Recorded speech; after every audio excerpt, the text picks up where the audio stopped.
કરણ કર્યું. કૃષ્ણદાસ મેઘનની પાછળ પાછળ ચાલતા જે છે એ દામોદરદાસ સંભરવાલા શ્રી મહાપ્રભુજી પાસે જે પહોંચી ગયા તો પેલી પંક્તિ યાદ આવે, પરમ દયાલુ શ્રી વલ્લભ નંદન કરત કૃપાની જહાથ દે માથે જે જન શરણ આયે અનુસરહી ગ્રહી સોપત શ્રી ગોવર્ધન. અનુસરણ કરીને કોઈ વૈષ્ણવનું અનુસરણ કરીને પણ જો શરણે આવ્યા તો પણ એનો હાથ પકડીને ગોવર્ધનનાથજીને સોંપી દીધા.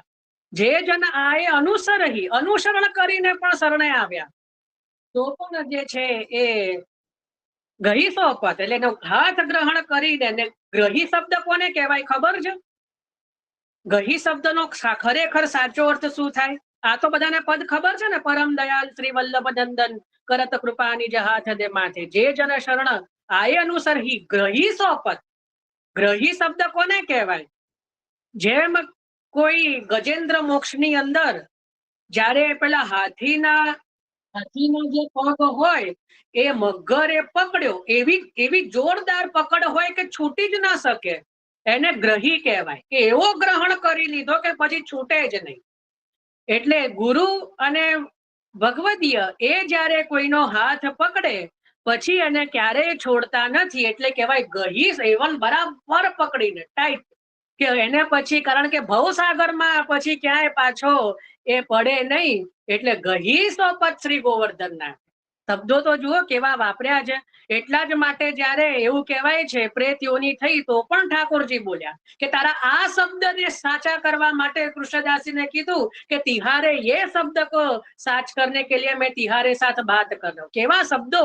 એટલે તો કાલે કીધું કે પદોનું અનુકરણ કેમ કરવાનું, પદો ન આવડતા હોય તોય કેમ ગાવાના, કારણ કે આપણા મુખેથી પણ નિત્ય આવું નીકળે ગહી સોપત શ્રી ગોવર્ધનનાથે ગહી સોપત. તો આપણો પણ હાથ શ્રી ગોવર્ધનનાથજી ક્યારેય છોડે નહીં. તો આપણામાં કોઈ સામર્થ્ય નથી, પણ આ ભગવદીઓની વાણીનું સામર્થ્ય છે. ગહી સોપત શ્રી ગોવર્ધનનાથ. એ શબ્દો તો જુઓ. યમુનાજીના પદમાં પણ આ જ વડ પરમાનંદાસીના પદમાં આવે છે. બયો જાત રાખ્યો ગહી બહિયા દાસ પરમાનંદ પાય બ્રજચંદ્ર રાખે અપની શરણ બયો જાત જો ગહિયા. તો ત્યાં પણ જે અમે સંસારમાં વહી રહ્યા હતા તો આપે અમને ગ્રહણ કરીને અમને કાઢી લીધા. તો યમુનાજીના પદમાં પણ આ જ વસ્તુ છે. ત્યાં પણ આ જ પરમાનંદાસજી કહી રહ્યા છે. તો મહાપ્રભુજી, ગુસાઈજી, શ્રી ગોવર્ધનનાથજી, શ્રી યમુનાજી એવા પરમ દયાળુ છે, એવા પરમ કૃપાળુ છે કે પોતાના ભક્તોને અનુસરણ કરીને પણ જે આવે છે એને છોડતા નથી. જે જન શરણ આયે તે તારે દીન દયાલ પ્રગટ પુરુષોત્તમ શ્રી વલ્લભ શ્રી વિઠ્ઠલ નાથ લલારે. તો જે જન શરણ આયે તે તારે. જો જેનું બ્રહ્મ સંબંધ દિવસ હોય ને, જે દિવસે, આ તો મારો પર્સનલ ભાવ, જો કઈ એવો સિદ્ધાંત નથી મારું, તો ચૈત્ર સુદ પાંચમે બ્રહ્મ સંબંધ નો દિવસ આવે તો મેં તો નિયમથી આ શયનમાં ગાવાનું એટલે ગાવાનું, જે જન શરણ આયે તે તારે. એટલે પ્રભુને યાદ આવે કે હું આપને શરણે છું ને, પ્રભુ તો તારી જ દે છે. પ્રભુને આ પદ દ્વારા યાદ કરાવવાનું, પ્રભુ આજે મારો બ્રહ્મ સંબંધ દિવસ છે તો જે જન શરણ આયે તે તારે. બરાબર. તો દીન દયાલ પ્રગટ પુરુષોત્તમ શ્રી વિઠ્ઠલ નાથ લલારે. તો અહીંયા પણ જે કીધું કે અનુસરણ કરીને જ્યારે વાસુદેવદાસ દામોદર દાસજી પધાર્યા કૃષ્ણદાસજીની પાછળ પાછળ, તો મહાપ્રભુજીની સન્મુખ આવ્યા.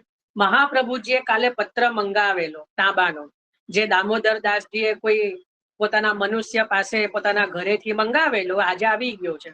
તો હવે આપણે એ લીલાને પ્રારંભ કરીએ. ગઈકાલે મંગાવેલો એટલે હવે આજે આવી ગયો છે.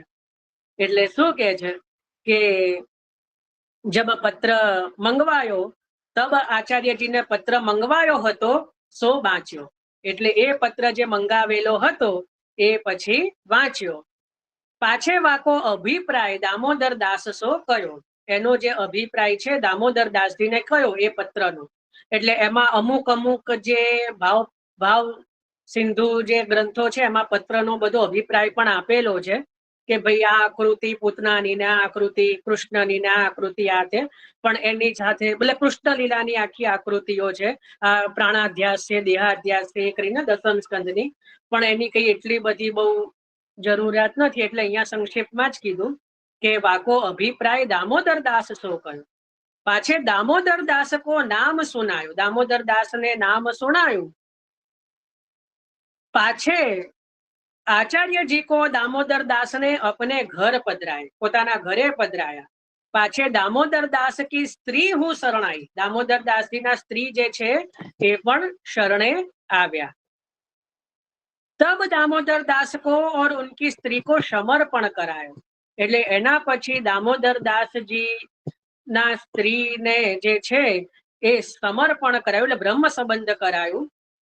और एक लोड़ी दैवी जीव हती, એટલે એક દાસી જે હતી દૈવી જીવ હતી, સૌ શરણાઈ, એ પણ શરણે આવ્યા. तब दामोदर दास ने विनती करी, जो महाराज अब कहाँ आज्ञा होत है, अब हम कहाँ करे, હવે અમને શું આજ્ઞા છે, હવે અમે શું કરીએ. तब आचार्य जी श्री मुक्ते आज्ञा करे कि जो अब तुम सेवा करो, હવે તમે સેવા કરો. तब दामोदर दास ने कही कि जो महाराज कौन प्रकार करे, सेवा कौन प्रकार करे. तब श्री आचार्य जी महाप्रभु ने कही, जो कहूं ते ठाकुर जी को स्वरूप होय तो देखो, ક્યાંય ઠાકોર જી નું સ્વરૂપ હોય તો જુઓ. સો એક દરજી, જેનું નારાયણ દાસ દરજી એવું નામ કહેવામાં આવે છે, એક દરજી કે यहाँ ઠાકોર जी को स्वरूप હતો, ચતુર્ભુજ શ્યામ સ્વરૂપ દ્વારકાધીશ પ્રભુનું. તો એ શ્યામ નારાયણ દરજી ને ત્યાં આ ठाकुर जी को स्वरूप હતો. તાકો દ્રવ્ય દે કે સ્વરૂપ અપને ઘર લે આए, એટલે એમના ઘરેથી જે છે સ્વરૂપ પોતાના ઘરે પધરાવ્યું. પાછે ઘર સબ પોતે પાત્ર સબ બદલાય, બધું ઘરની અપરસ મેળ બધી મહાપ્રભુજીએ કરવાઈ. પાછે આચાર્યજીને વા સ્વરૂપ કો પંચામૃત કરવાયું, પંચામૃત કરાયું, પુષ્ટ કર્યા. શ્રી દ્વારકાનાથજી નામ ધર્યું, દ્વારકાધીશજી નામ ધર્યું, દ્વારકાનાથજી. જો આપણે ગઈકાલે જ જોયું હતું કે નોમના દિવસે પધાર્યા, જો આ યોગાનું યોગ એ જ દિવસની આસપાસ, એટલે ગઈકાલનું આજે આમ તો જોઈએ તો નોમ અને દસમ ભેગી છે અને કાલે દસમ છે, એટલે ઠાકોરજીની કેવું યોગાનું યોગ છે જો. એટલે હું તો એવું જ માનું છું, કારણ કે કાકરોલી ઘરમાં તેવું જ મનાય છે કે જે દામોદરદાસ સંભલવાળાના માથે દ્વારકાનાથજી બિરાજ્યા એ દિવસ ફાગણ વદ નોમનો હતો. તો જો આપણે ગઈકાલે ચિંતન કરેલું એનું, તો જો આજે પણ એ જ વસ્તુ આવી. તો દ્વારકાનાથજી નામ ધર્યો. તો દ્વારકાનાથજી નામ યાતે ધર્યો, જો રાજનીતિ સો પ્રથમ સેવા કો વિસ્તાર દામોદર દાસ કે માથે સોંપે. એટલે અહીંયા શું કહે છે કે દ્વારકાનાથજી એટલે સાત્વિક પ્રકરણ યાદ આવવું જોઈએ. સાત્વિક પ્રકરણમાં જે દ્વારકા લીલા, એટલે અહીંયા કઈ એ લીલાનું અનુસંધાન નથી, અહીંયા તો વ્રજલીલાના જ ઠાકોરજી છે, પણ જેવું ત્યાં રાજલીલા છે તો એ જ રીતે અહીંયા રાજ સેવાનો વિસ્તાર કરવાનો છે સર્વપ્રથમ. તો એટલા માટે અહીંયા નામ શું ધર્યું છે, દ્વારકાનાથજી. પાછે સિંહાસન પાટ બેઠાય, જો પાટ પધરાયા, સિંહાસન પાટ પધરાયા. સો દામોદર દાસ કે માથે સેવા પધરાઈ કે પાછે શ્રી આચાર્યજી આપ રસોઈ કરી કે ભોગ સમર્પ્યો, સમય અનુસાર ભોગ સરાયો. તબ બીડા સમર્પણ લાગે, જે છે બીડા જે છે એ સમર્પવા લાગ્યા. પ્રભુને ભોગ જ્યારે આરોગાવીએ પછી બીડી આપણે પ્રભુને ધરવાની હોય તો એ જે છે એ સમર્પવા લાગ્યા. તબ દેખે જો પાન તો હરે હૈ,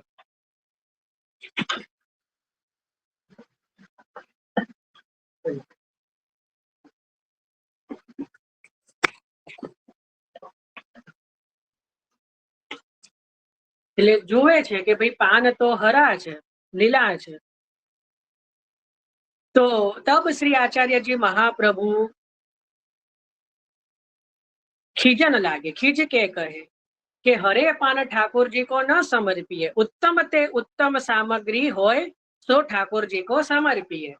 सो ठाकुर जी तो उत्तम वस्तु के भोगता है, ठाकुर जी जे छे ए तो उत्तम वस्तु ना भोगता छे. ता पाछे स्त्री पुरुष भली भांति सो सेवा करन लागे, सो श्री द्वारकानाथ जी की सेवा भली भांति सो होन लागी. और श्री आचार्य जी ने आज्ञा दीने, जो उतरियो पलकालो वस्त्र को थान होय तामे ते ठाकुर जी को न समर्पिए, सारे परकाले में ते प्रथम ठाकुर जी को लीजिए.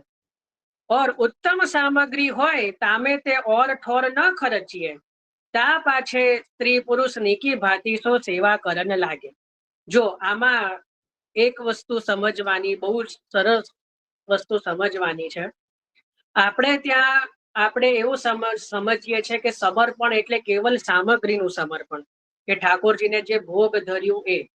અહીંયા એવું નથી. મહાપ્રભુજી સમર્પણ એટલે આપણે ઘરમાં કઈ પણ વસ્તુ નવી આવે એ બધાનું પહેલા સમર્પણ ઠાકોરજીને થવું જોઈએ. ચાહે વસ્ત્ર હોય, અરે હું તમને કહું કે આપણા ઘરમાં નવી સાવરણી પણ આવે ને, તો સૌથી પહેલા આપણા ઠાકોરજીનો જો અલગ રૂમ હોય તો એની પહેલા બુહારી કરવાની, પછી ઘર માટે લઈ લેવાની. કદાચ અલગ રૂમ ન હોય તો આપણા ઠાકોરજીનું જે મંદિર જ્યાં હોય પહેલા ત્યાંથી બુહારી કરવાની, એટલે એનું સમર્પણ થઈ ગયું. પોતનું પણ નવું લાયા હોઈએ, પોતું ભલે આપણા ઘરના કામ માટે લાયા હોઈએ, પહેલી વાર ઠાકોરજીના કક્ષમાં કરવાનું, અથવા તો પહેલી વાર ઠાકોરજીનું મંદિર હોય એની નીચે ફેરો, એટલે એનું પણ સમર્પણ. એના પછી માની લો કે કોઈ નવી સાડી આવી, કોઈ એ નવી સાડી લીધી, કોઈ સ્ત્રીજન હોય ને નવી સાડી, તો સૌથી પહેલા ઠાકોરજીને પીછવાઈ તરીકે ધરો. અચ્છા કદાચ તમે એટલી મોટી નથી, આપણે માપ એવું નથી, તો પ્રભુને કેવલ સન્મુખ, પ્રભુને ત્યાં ખાલી આગળ પધરાવો. હવે પ્રોબ્લેમ ક્યાં આવે? જેન્ટ્સમાં આવે મોટે ભાગે, કે ભાઈ પેન્ટ શર્ટ હોય, મારે પણ એ થાય બહાર જવા માટે, તો એનું સમર્પણ થઈ ન શકે.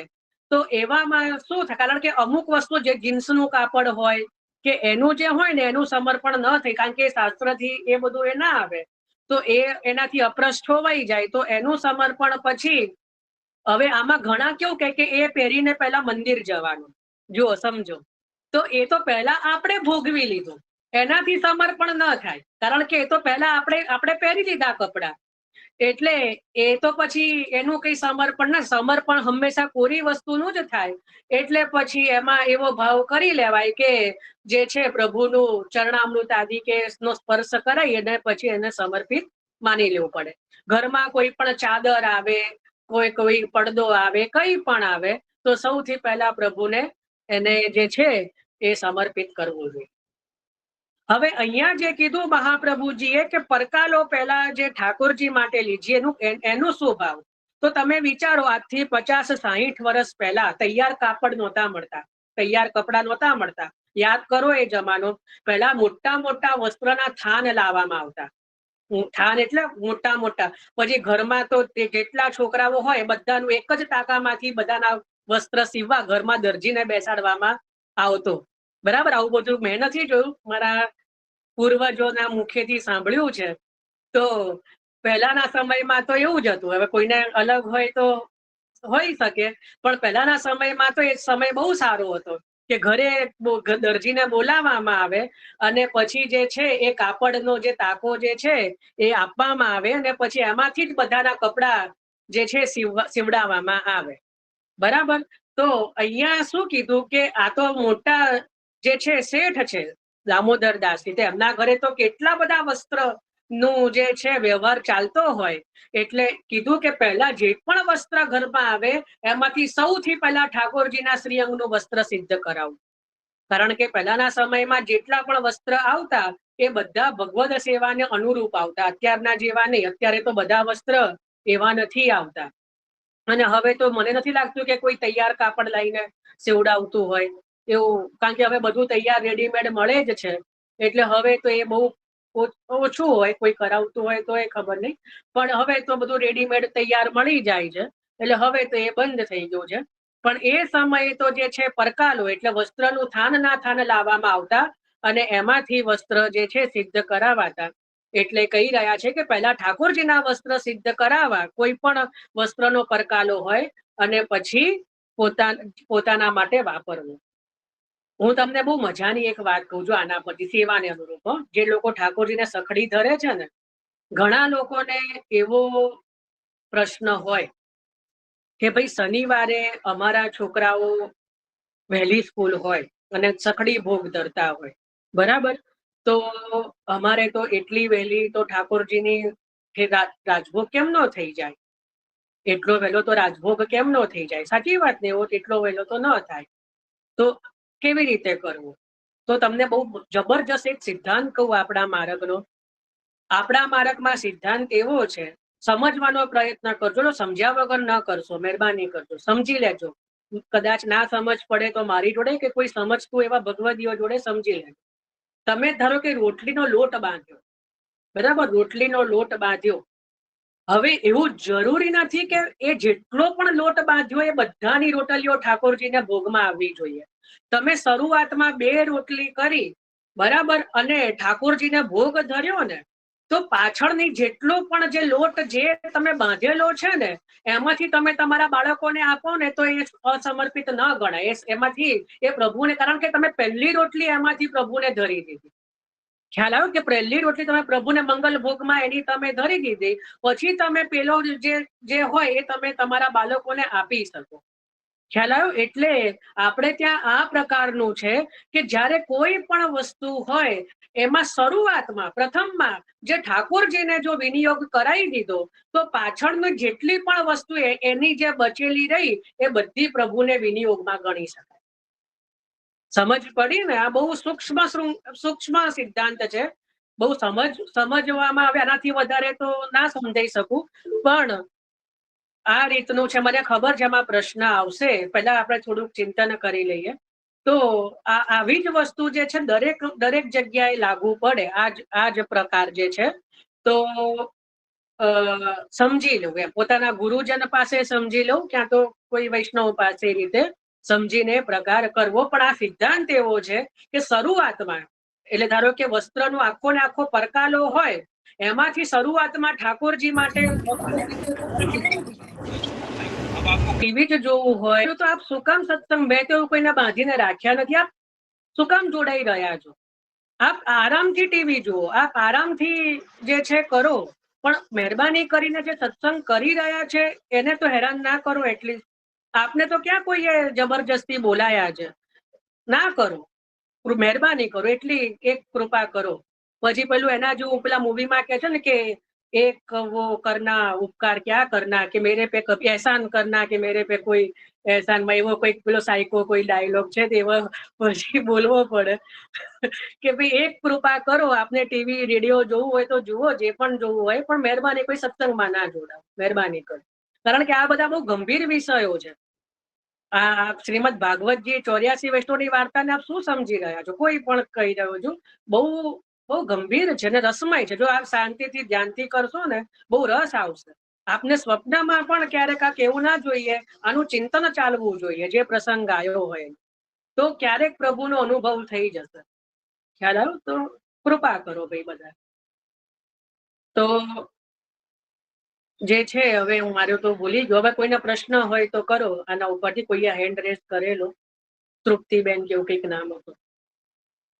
જય શ્રી કૃષ્ણ. એટલે આપણે મંગળ ભોગમાં ધર્યું